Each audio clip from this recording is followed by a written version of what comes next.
No.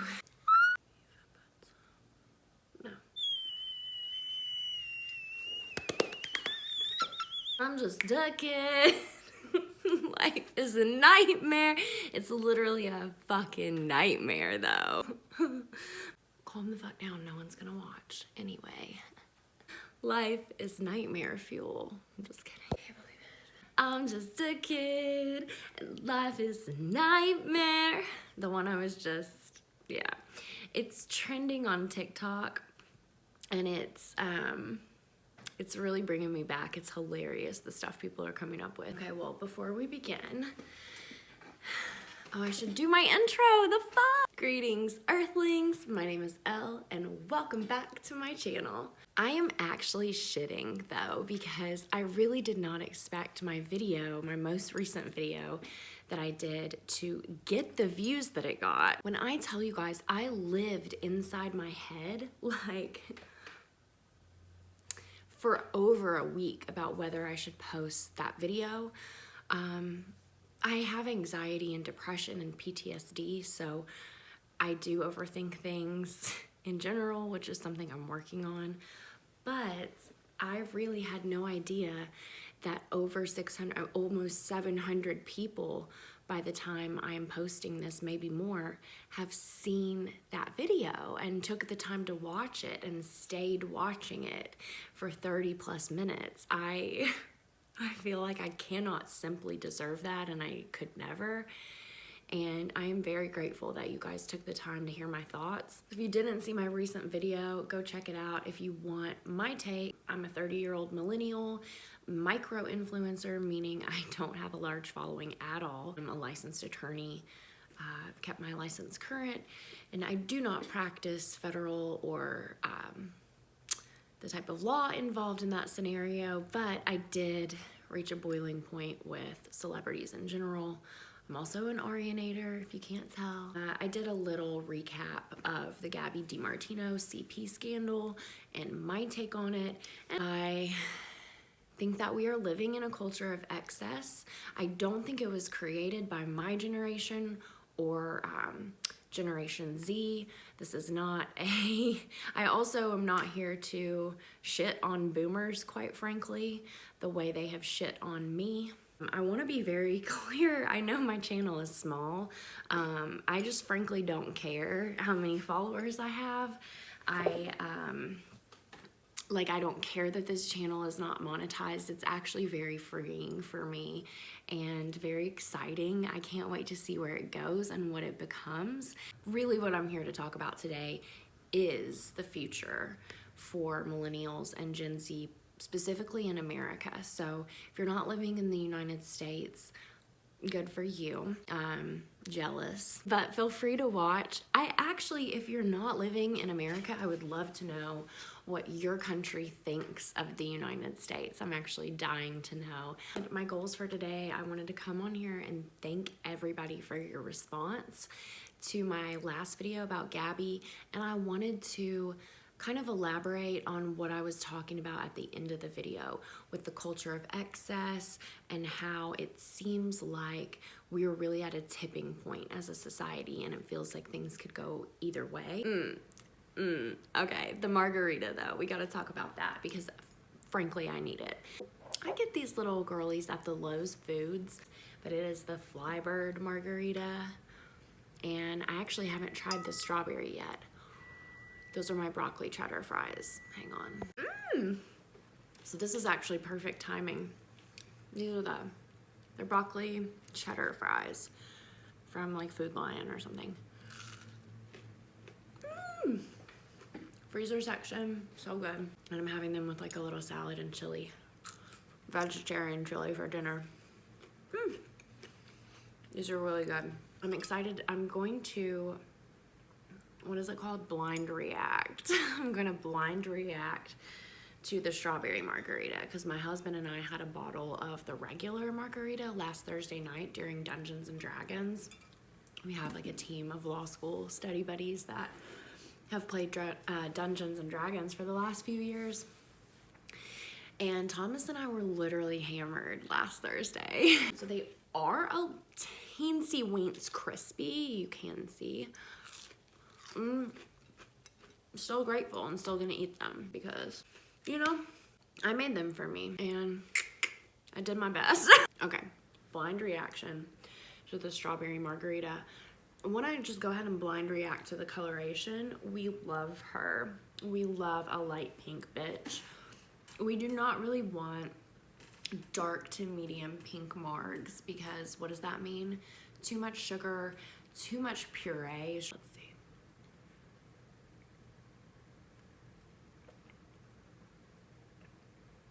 Bitch. Oh God. Wow, this is trouble. This is literal trouble in a bottle. Oh my God.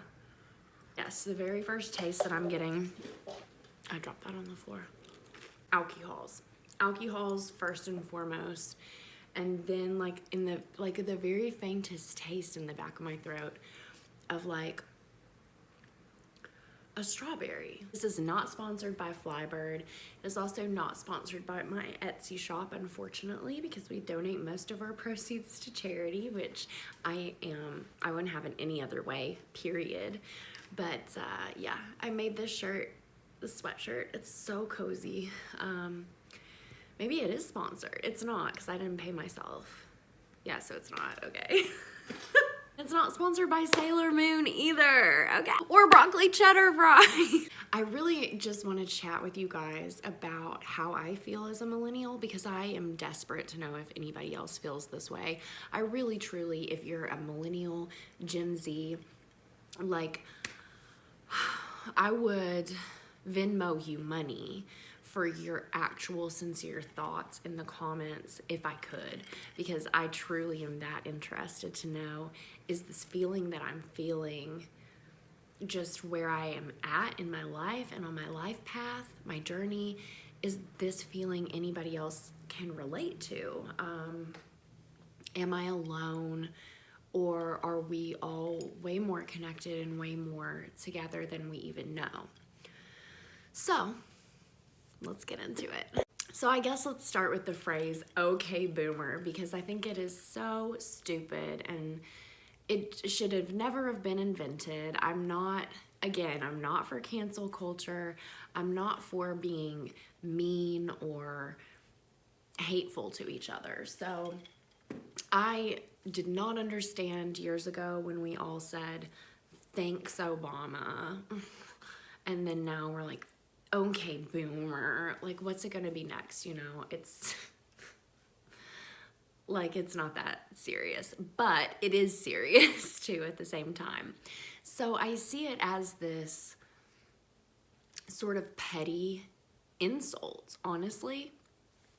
But on the flip side of things, I can see how it became a phrase. I feel that it is seen by boomers as this very short, sort of straight to the point insult, when from millennials, it is actually coming from a place of hurt and abandonment, at least for me. Now, again, I don't say this phrase. I don't think it would be appropriate to say. So I know this is not true, okay? Like, let me just say what I'm about to say and show, in my opinion, this little piece of it is not true, but it is how I feel, okay? And my therapist says that how I feel is real and valid. I am like a reasonable person, just so you guys know. I truly feel like when I picture boomer in my mind, this is literally the image that I get. No exaggeration, no caps, none of it, right? Because I'm sorry. I just feel like they're like I just brought them that drink, you know? I brought them that drink. And I'm like in graduate level school and only have debt and loan money taken out to show for it. And so I'm like working at this hotel bar, working so hard, girl. Like, not only do I work there, but I work at the mall too. And it's like, I made them this cocktail. I couldn't have made it any better. Like, I squeezed that orange juice this morning when my shift began, and I brought them these drinks, and these motherfuckers had the nerve to ask me what my parents do for a living. You know what I mean? Like, so what do I mean when I say I truly feel like the saying, okay, boomer, is stupid, but I do feel like there's a lot of valid underlying hurt there. The millennial and the Gen Z generations have faced unheard of hardships, guys. Hardship upon hardship throughout our development, like our brain's formative years, is just disaster after economic disaster. For the millennials, I was 18 in 2008. So right as I'm graduating high school, the economy is literally collapsing. Not to mention just my own personal story. Obviously, this doesn't apply to everybody, but 8 months prior, my dad had died. So our family was completely uprooted, whether there was going to be an economic crash of 2008 or not. However, there was a giant one. And then when we look at the Gen Z generation, we have to address COVID, the pandemic that we've been in this year, everything that we've experienced in 2020. So what do I mean when I say boomers? Boomers are those that were born between 1946 and 1964. And when we're talking about millennials, we're talking about people born between 1980 and 1996. Okay, boomer is kind of a dismissal by the millennial generation to the boomer generation, but more than that, it is based on our feeling of being dismissed and our feeling of being left behind. So again, I do think, like, if you don't boil it down and you just surface level look at it, okay, boomer, it's so immature and unnecessary and stupid. But if you want to look at where that hurt is born out of, I think it is a valid, reasonable, real hurt, and we will talk more about that now. 44% of millennials identify as a race other than white. I think that is really cool for our generation. We are the most diverse generation in America yet. I'll say it again. The millennials are the most diverse generation in America yet, and that is really cool. 69% of millennials are actually accepting of immigrants and think that newcomers better our society overall in the long run. Boomers came in at that poll at 44% accepting of immigrants and believing that newcomers can better our society. The majority of millennials think our country is on the wrong track and voted for Joe Biden. Millennials don't care for either party. It's not like millennials care more for the Democratic Party than the Republican Party. Yeah, it's a Christmas tree. Yeah, that's beautiful. Like you. Okay, come over here. Well, do you want to say hi? This is Belle, everyone. Yeah. Boomers are comfortable with their government. They're trusting of their government. Millennials are not trusting of their government. And they're really sort of, to quote Aerosmith, jaded. Jaded. They're just jaded. It's not like millennials necessarily prefer the Democratic Party over the Republican Party. Actually, millennials are really the first generation to be totally uninterested in either party, really. I think uninterested was a poor choice of words. Disapprove. Millennials disapprove of both the Republican and the Democratic Party pretty heavily. Virtually no millennials strongly approve in opinion polls of President Donald Trump. Millennials and Gen Z have the potential to come together and create potentially a third political party. I would love to see that happen. I'm frankly all for it. I don't see what the harm could be. Right, I just don't. You look cute in there. She found a box, guys. It's made of cardboard, but it looks good, girl. This research is coming from Pew Research, P-E-W, and I just did want to cite my sources. Millennials are really the first generation to have a much higher level of student debt. The student debt level of millennials compared to boomers is frankly a non-comparison. We have much higher levels of unemployment and lower levels of wealth. Frankly, there is no arguing that. That is based in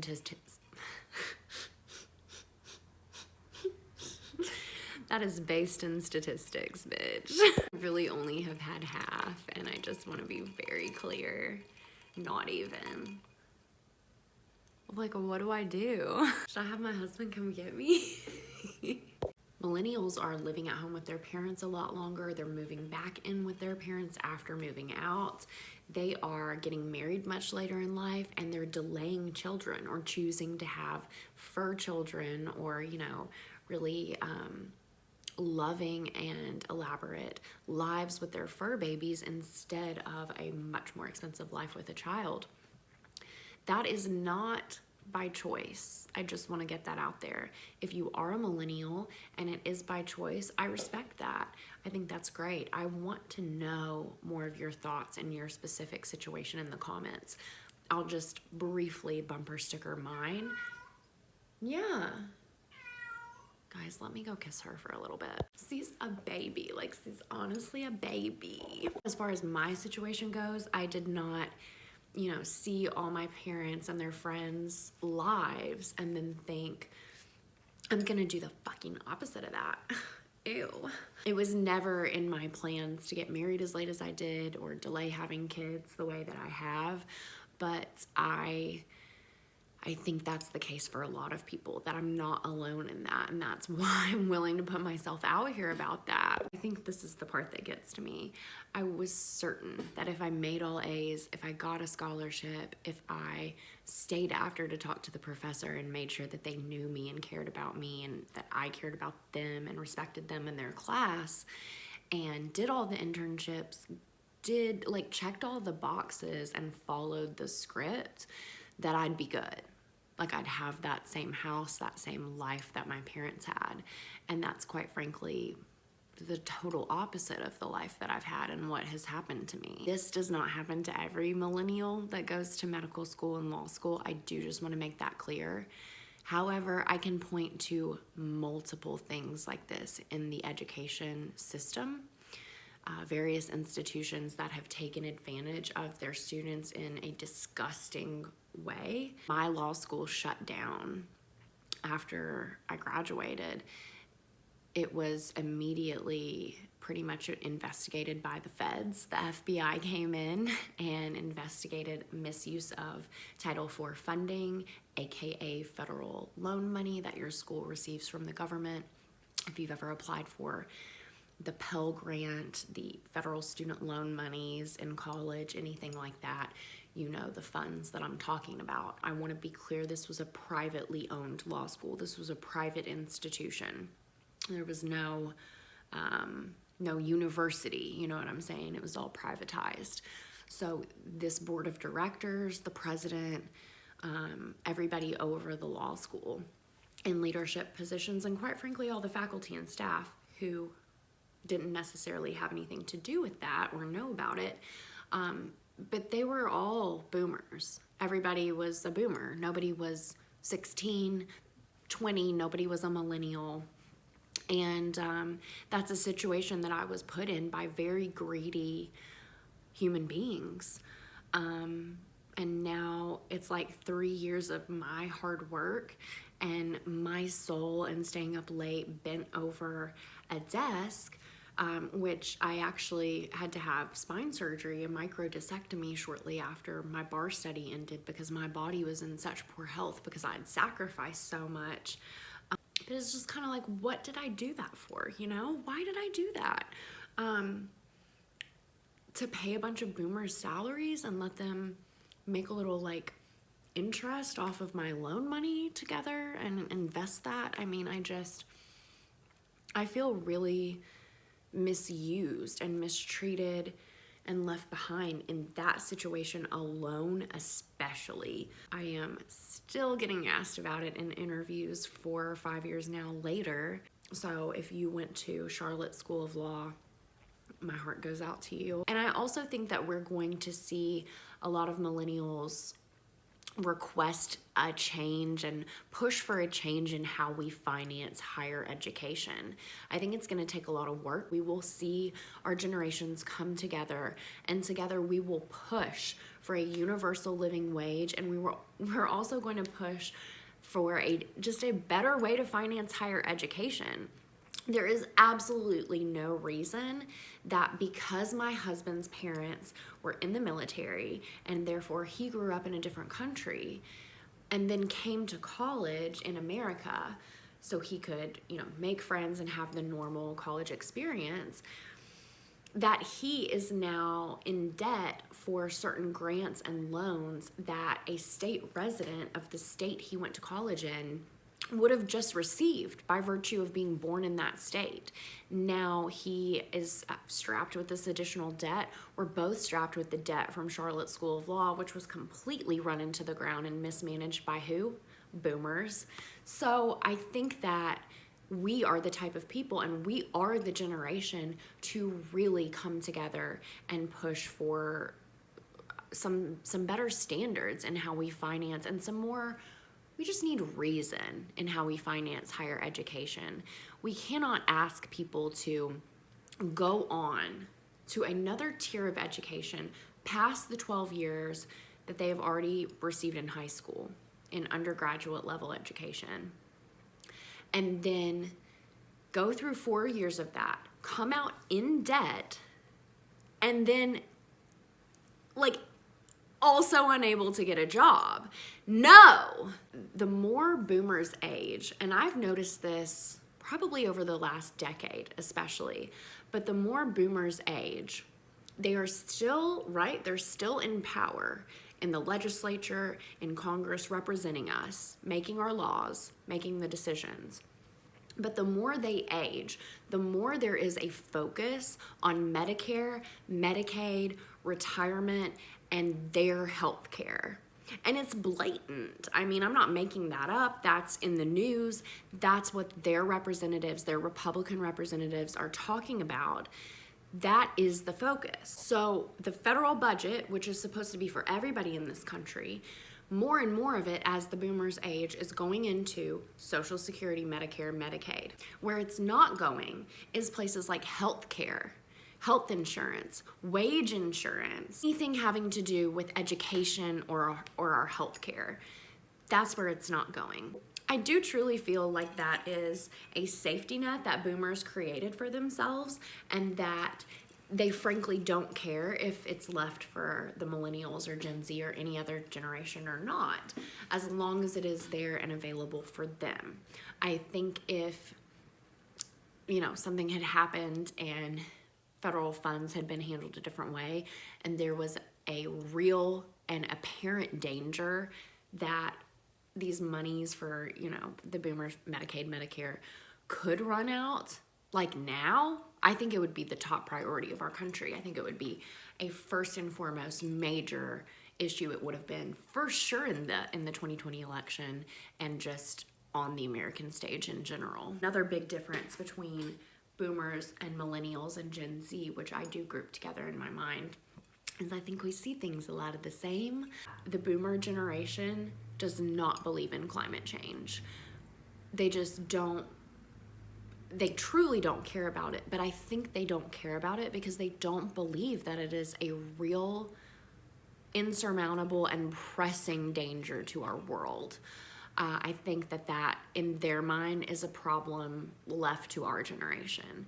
And in our generation's mind, it is a problem left to our generation. And we're very well aware that they could not care less and that they are leaving that to our generation to fucking deal with on our own. As we see more millennials take on these leadership positions, take on these representative positions in government, and interestingly, as we see more millennials inherit really the potential wealth of their family, their parents, it is sad to think about that.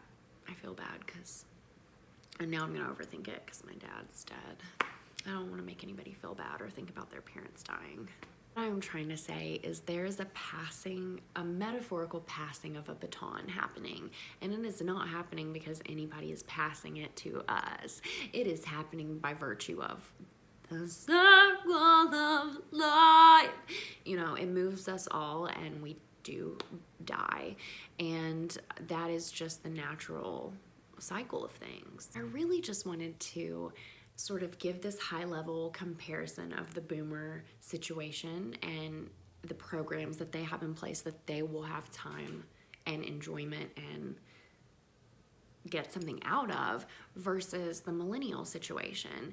And quite frankly, I did group together millennials and Gen Z a lot in this video because I do feel loyalty and like friendship with the Gen Z gen. First of all, if you're still here watching, wow, look at you. I do really appreciate every single person's time that has come by my page. If you like and subscribe, I certainly don't expect you to, but if you do have time to, or if you do want to, then I think that would be so cool if you wanted to do that. I do. My heart tells me that we have a lot of good work to do together, Gen Z, so I wanted to put this video out, test the waters, and see if anybody else can relate to these feelings, relate to these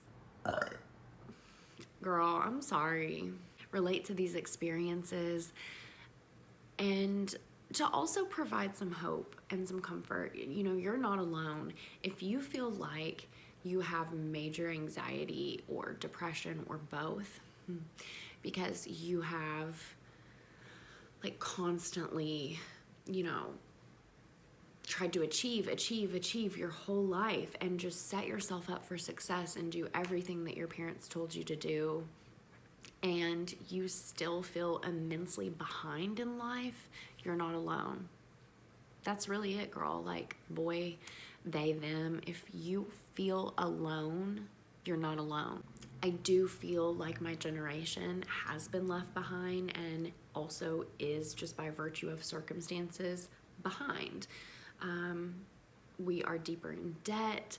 We are not making the same income. We are not able to buy property, which is frankly the chief way that the boomer generation inherited their wealth. We can't play that same game, and it's really impacting all of us in the long run. It's impacting future generations, the less children that our generation has. There's so many different ways that this affects the future of our world, really. To the people in the houses of government, Congress, the Senate, the House of Representatives, you guys, listen up. You need to understand our problems. You need to sit down and talk with us and really understand what our generation has been through and what we are up against. You really do. Because we are the future, and we are very much, we're out of school now, and we are out of our first jobs, and we are in the workforce. Some of us are in the government, running for positions of government and leadership, and it's a beautiful thing. And I can't stress enough that there is really such a potential to work together here, but the same way that it is not okay, in my opinion, to just dismiss another human being with the phrase, okay, boomer, it's also not okay to dismiss an entire generation that is simply not buying property, not having children, not getting married at the same age, and not able to have the same opportunity in any number of outlets, whether that be healthcare, their job, the potential to leave their education without debt. We're just not on the same playing field that you are on. And if you truly want to work together and truly want to understand our problems, then you can have our respect and our conversation. And there is nothing but working together when that happens. But unless and until that happens, my generation, the millennial generation, is going to come together strongly. with the Gen Z generation. There is power in numbers, and we are going to rise up and we are going to fix the mistakes that the boomer generation left us with. I truly believe that. It is the age of Aquarius on December 21st. We are entering the age of humanity, compassion, togetherness, the age of Aquarius.